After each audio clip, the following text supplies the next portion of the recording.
উমেদ আলী মাঠের এইখানে যে চিতই পিঠাটা বিক্রি করে, এটা তো এখন আমার অনেক প্রিয় একটা পিঠা হয়ে গেছে। ডিম চিতইটা স্পেশালি খুবই ভালো লাগে আমার।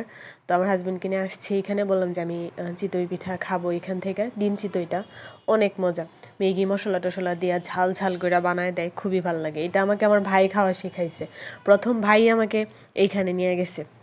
তো ওই দিন থেকে আমার এটা এত ভাল লাগে, তখন থেকে আমি যতবার খাইছি 2টা করে খাই।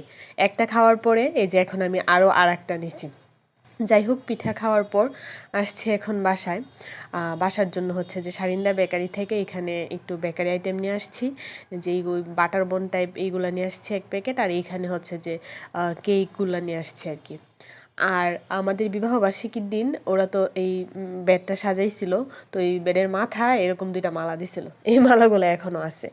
এই মালাটা একটু নষ্ট হয়ে গেছে, ওই বাম পাশের মালাটা আবার ভালো আছে। তো আমি যখন বাসায় আসছি, আসার পর হচ্ছে জয়ও আসছে। জয় হচ্ছে আমার ভাগ্নে, জ্যাঠাতো বোনের ছেলে, ও ময়মনসিংহে পড়াশোনা করে।